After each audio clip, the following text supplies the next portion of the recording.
questão dos danos materiais e danos imateriais, eu disse na aula anterior que esses danos, né, devem ser comprovados. Embora exista a questão do dano presumido, que seria a possibilidade de se ter o valor indenizatório, a indenização, sem a necessidade de você comprovar o dano, né? É chamado dano presumido. Né? Então, nossos tribunais vêm entendendo a possibilidade ou não do dano presumido. Decisões recentes do Superior Tribunal de Justiça entendeu que a questão do dano presumido não deveria ser aplicado. Né? Porque esse dano, na questão dos danos presumidos, se decorre na questão dos danos morais, que a gente falou, que a gente já sabe que é a violação do direito de personalidade. Então, pense na seguinte situação. O indivíduo tem o seu nome inscrito nos órgãos de proteção de crédito, seja SPC e Serasa, indevidamente. E vai lá e se faz inscrição. Uma determinada operadora de cartão solicita a inscrição, o indivíduo é notificado pelo Serasa, por exemplo, dizendo que aquela determinada operadora de crédito fez a inscrição do seu nome nos bancos de dados de proteção ao crédito. Você sabe que uma vez vendo essa inscrição, você está com sua limitação de crédito. Vai ser muito difícil você conseguir um crédito no mercado em função dessa inscrição junto aos órgãos de proteção nesses órgãos de proteção de crédito, tá? Que é o caso SPC, Serasa, Cadim, todos esses órgãos. Só que essa não é a única inscrição. Voltando, se pelo dano presumido, basta você comprovar que houve a sua inscrição nos órgãos de proteção ao crédito de forma indevida, que você vai ter direito à indenização, porque houve a violação de direito de personalidade. Então, seria a questão do dano presumido, independentemente de prova. Bastava você chegar ali e mostrar, não precisava você demonstrar que você não pôde renovar seu cheque especial, ficou sem receber esse talão de cheque, não pôde conseguir um financiamento de veículo em função dessa inscrição. Não precisa nada disso. Basta você comprovar que está inscrito lá, que houve a violação do seu direito de personalidade, a sua honra, a sua imagem, ela foi maculada. Entretanto, o STJ, nesse mesmo exemplo, entendeu que haveria necessidade de se comprovar o dano, ainda mesmo que seja um dano moral, com violação do direito de personalidade, haveria necessidade de comprovação desse dano, para que houvesse o direito de indenização. Não bastaria a simples inscrição nos órgãos de proteção de crédito. Mas, desde que você tivesse outras inscrições de outras restrições de crédito de outros credores seus, tá ali inscrito. Você tem de operadora de crédito, das empresas de telefonia, tem umas 10 inscrições, essa foi mais uma. Então, o STJ entendeu que nessas situações não basta haver a violação do direito de personalidade, ele tem que comprovar efetivamente que o fato daquela inscrição, aquela última, depois das 10 que tem lá, a 11ª, você comprovar efetivamente que você sofreu danos. Então, é esse que vem sendo o entendimento dos tribunais em relação a essa questão de violação dos direitos da personalidade, no caso dos chamados danos morais presumidos. Há entendimento de se acolher, né, não havendo a necessidade de se provar, e há situações que o tribunal entende não, que mesmo que haja uma violação do direito de personalidade, a parte terá que comprovar os danos sofridos, né? Não vai adotar a teoria do dano presumido. Então, já viram que é meio... não é pacificado. Tem juízes que acolhem a questão do dano moral presumido e outros não, que requerem a comprovação dos danos efetivamente sofridos.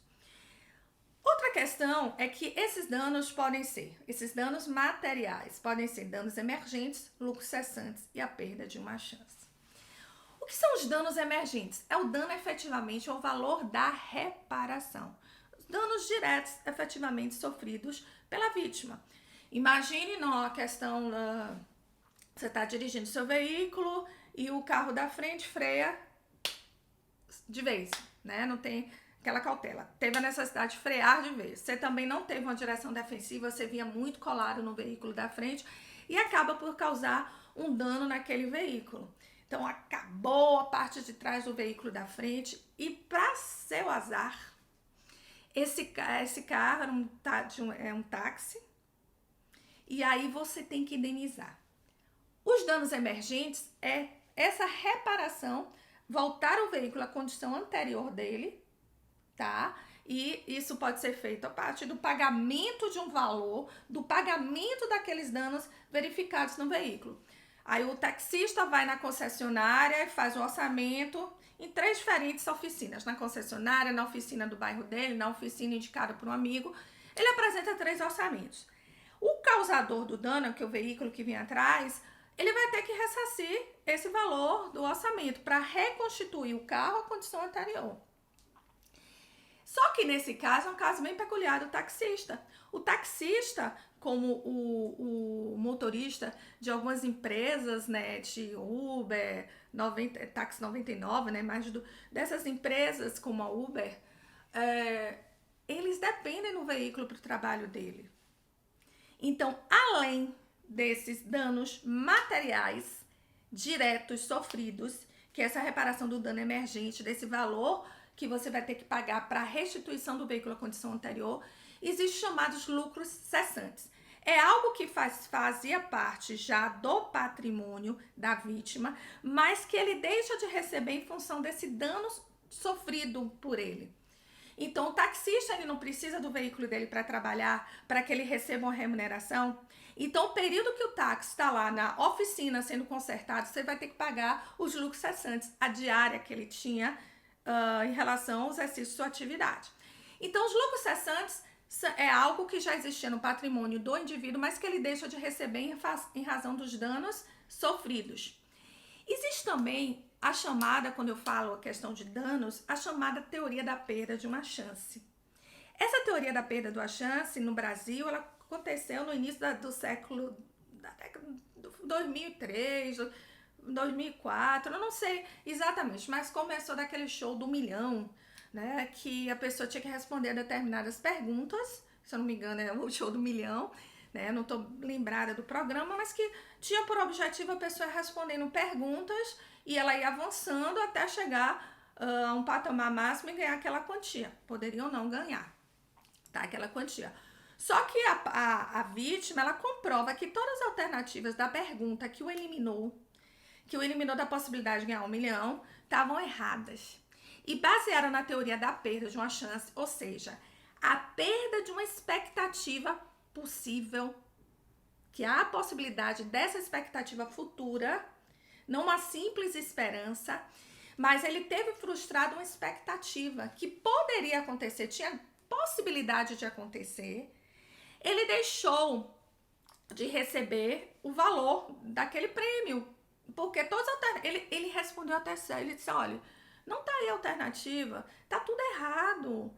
Então, se houve essa situação, ele pode pedir a indenização por perda de uma chance. Interessante, né?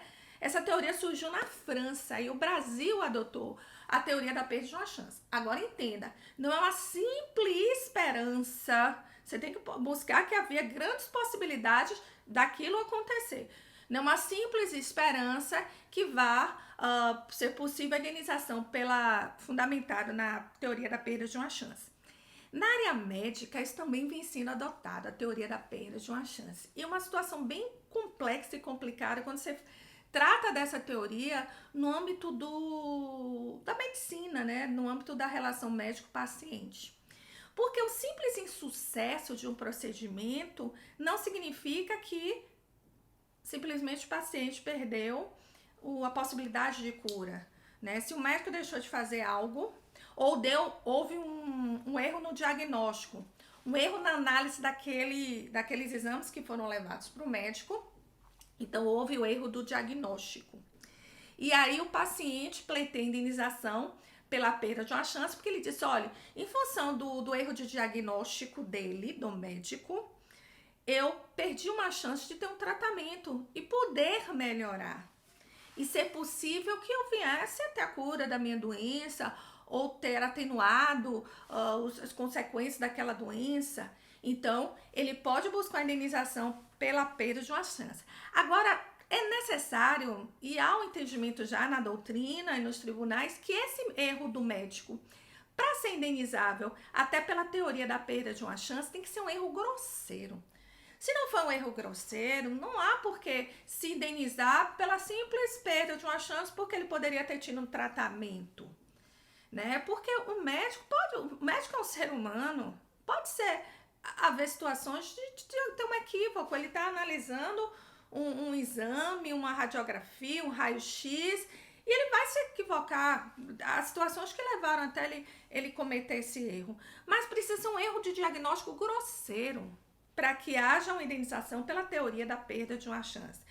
Então não é a simples expectativa de o médico errou, né, nesse diagnóstico e me frustrou da possibilidade de um tratamento adequado. Então, nossos tribunais, para aplicação da teoria da perda de uma chance, quando se fala da questão de erro médico, ele é muito cuidadoso e tem que ser muito criterioso, né? Porque não basta uma esperança de que ele seria curado, né? Mas que efetivamente houve um erro grosseiro, que o médico não agiu com prudência, não buscou os meios adequados, foi realmente negligente, imperito na sua atuação, para que haja essa indenização pela perda de uma chance, né? Tem que se demonstrar que houve a culpa desse médico, até porque para que haja a responsabilidade civil do médico, subjetiva do médico, sem comprovar a culpa, né? Então, imagina a situação que o paciente vai várias vezes na emergência e aquele médico que tá ali no plantão, não, vai embora, não, você não tem nada, é um simples dor de cabeça, vai descansar, esses enjoos, essas náuseas, é uma virose, né? É muito comum de falar da virose. E aí o médico manda voltar, o paciente vai várias vezes. E depois vem a descobrir que tem um câncer. Na última visita lá ao médico, ó, pra esse homem parar de me torrar aqui minha paciência, eu vou mandar ele fazer ali uns exames para verificação. E é constatado o câncer. Nesse caso, houve já a decisão do STJ condenando o médico de indenização pela perda de uma chance, porque ele foi negligente, se comprovou que o paciente foi várias vezes lá e ele mandava voltar, ele não mandou seguir ele não seguiu o que a literatura médica manda nessas situações que o paciente vinha a ser queixado, dor de cabeça persistente, vômitos, náuseas persistentes, ele não foi cuidadoso. Ele foi negligente, ele foi imprudente, ele foi imperito. Então, nesse caso, o paciente efetivamente perdeu uma grande chance, uma possibilidade de ter um tratamento adequado pela falta de cuidado, de cautela do médico na análise no análise da condição do seu paciente, que teve várias vezes em seu consultório e ele não tomou as medidas cabíveis, né, que se exigia até naquela situação. Ele não fez os exames adequados, enfim, né, ele não agiu com o cuidado que se exige. Então, a teoria da perda de uma chance na seara da atuação médica é possível. Agora, os juízes têm que ser muito cuidadosos nessa análise, ok? Então, a gente termina por aqui esse estudo dos danos, né, os danos emergentes, lucros restantes e a teoria da perda de uma chance. E vamos estudar na nossa próxima aula a responsabilidade civil específica do médico e dos hospitais, tá bom? Até mais!